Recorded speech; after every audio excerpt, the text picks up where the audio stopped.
How are you? I'm fine. Oh, it's How are you, nice Tom? to see you. Good to see you And again. look at how thin and elegant and Weight Watchers and oh thank boy. you. How you doing? I'm doing well. Good, good. You've actually taken this position on talk shows, haven't you? I have taken it done in my day, yes. So that yes. in any moment it could switch. Oh, all the time. Now, I want to ask you about your past. Well, I'm enjoying working with Mary Tyler Moore.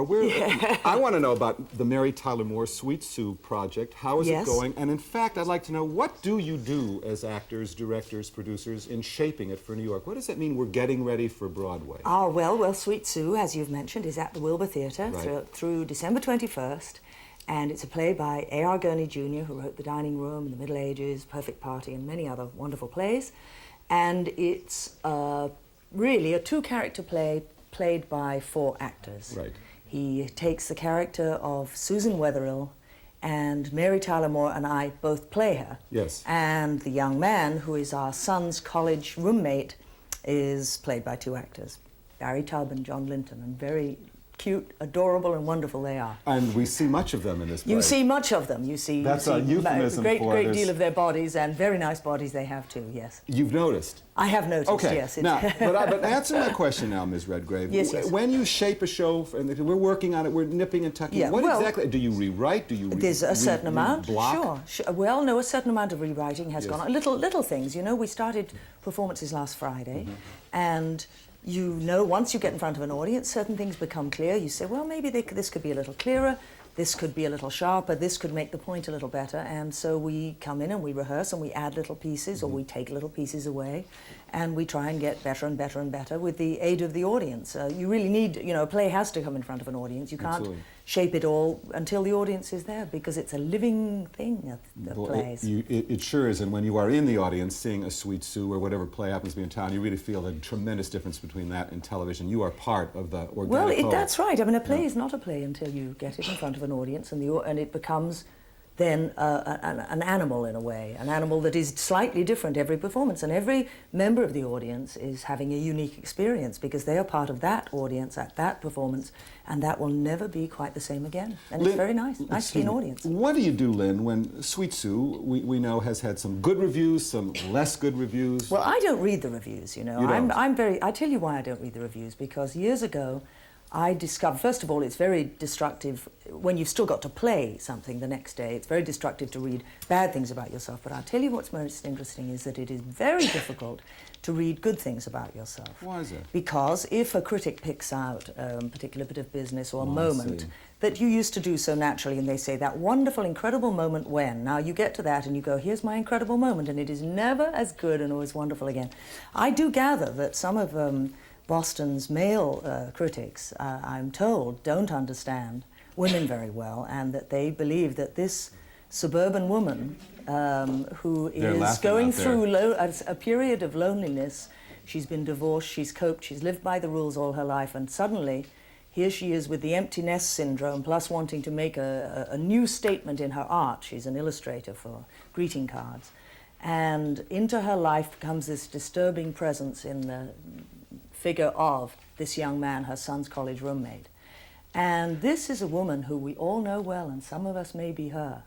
But I gather that some of the more sexist male critics in Boston don't recognize this as a true woman. Ms. Redgrave, if you're not reading the critics... everybody's told me that that's what they... Yes, everybody tells say, well, I heard of somebody say after last night's performance, well, so much for the critics, what do they know? So that's nice, I agree. So much for bitterness towards those kinds of reviews. No, I have no bitterness at all. No, you don't do a play for reviews. You do a play for an audience. But isn't there a problem? I don't want to linger on this too long. But isn't there a problem when if the reviews aren't really strong? These critics have a certain power. Well, unfortunately, because of ticket prices, a great many people will say, "I have to know that this paper endorses my choice." But luckily, audiences are getting smarter because they've been led down the garden path so often that they are right now the 3 biggest hits on Broadway, running for nearly a year, all of them, were all panned by the New York Times. And those are the hits of Broadway, and that's because the audience says, no, I'd like to see them anyway. We have that in television, too. There was a show called MASH that nobody liked. I don't know whatever happened to it. Anyway, that's right. Lynn, I found out a yes. couple of things about you. We'll find out if this is true. What is it true that early in your life that you were actually confined to a wheelchair? Is that true? The things you come up with. But I'll tell you what God, it takes a doctor to ask these things. Yes. I mean, I'll tell you what it is. You know where that stems from? It's the difference between the English language and the American English language. Two cultures separated by a common language. Exactly, yes. as Oscar Wilde said, didn't he? I think it was Wilde or Shaw. I'm not sure. I think it was Wilde, but anyway, I think it was Shaw. We won't argue on that. Okay. You're probably right. I think it was Ronald Reagan, but anyway. No. Years ago, when I was, Time magazine were doing a cover on my sister and myself. Yes. And I happened to mention that I was very anemic as a child. And I was in what you'd call a stroller. I mean, I literally, till I was 6, I couldn't make it to the park because they didn't know about iron pills or shots. They used to say, eat rhubarb and spinach to a 3-year-old. It was ridiculous. And English spinach, please, disgusting. So I was very weak and puny. And I was in a stroller, but in a stroller in England is called a pushchair.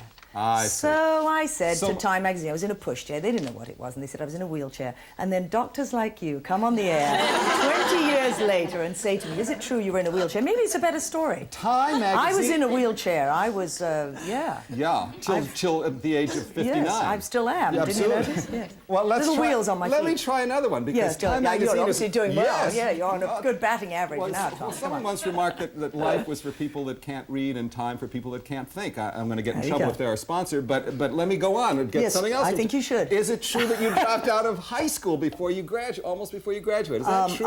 Almost, Tom. Not bad. You're on a winning thing there. Michael Redgrave is indeed your father. Yes, indeed. Sir Michael. Yes, Sir Michael. But Sir Michael is not with us now. I know. Yes. So, however, to address your high school question, I went to a ghastly little school called Queensgate School with a very drunken headmistress who is now passed on, so I don't mind saying these things about her, who had a dog who had an unfortunate habit, had to do with gas. I won't say more. The dog was called Mishi, and this poor lady was an unfortunate lady, and I learnt nothing there.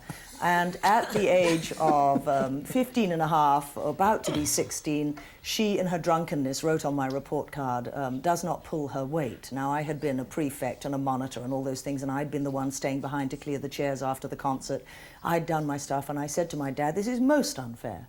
And he wrote her a letter. My dad was not the great communicator in speech, except on the stage, but he wrote great letters. So he wrote and said, this is just terrible. You've maligned my daughter. And she wrote back, because she was sober now and could remember. And so she said, she had a little battle of words and, of course, lost. And so in her losing statement was, well, since you feel this strongly, perhaps your daughter better leave. So I did. And so, yes, I mean, I don't have the equivalent of a high school diploma. God, I'm proud of it. Yeah, this is so extraordinary, because we've brought Mishi all the way from England to see Mishi, poor old Mishi. I knew there was a strange smell in the studio. No. I can't let you go. We've talked about this before, but a lot of people are curious. The relationship with Vanessa Redgrave. Yes, my sister. Your sisters? Yes, that's right. You see, isn't that amazing? Now, Lynn. Yes. Obviously, there are some political differences between the two of you. You noticed? Yes. You're so smart. Can you? I read time. God, it's quick today. I read time. You're on me today, Redgrave. You're on me. Definitely. Why is that? Because I like you. Oh. I couldn't bandy words with somebody I didn't like. Oh, you can bandy with me anything. Now, thank you. Now, can you talk politics with Vanessa Redgrave I at wouldn't all? dream of it. No, look, I mean, when you're that far to the left, and I'm here living alive and well and living very happily as a capitalist, one could say, in capitalist America. I think you just did. There you are. Obviously, we're not quite seeing eye to eye on political subjects. So, luckily, however, Vanessa and I had a wonderful sisterly relationship growing up. And it remains? She was the great sister, and remains the great sister in as much as we retain that wonderful, warm, sentimental feeling towards each other as sisters. And when we meet, we have lots to talk about. We have acting, we have children, we have our mother, but not we have Gaddafi. our late father. But not and who? Not that fellow that lives over there. Who? I am sorry that I passed too quickly over the death of your most wonderful That's all right. father. I knew that, of course. Yes. You are a wonderful woman.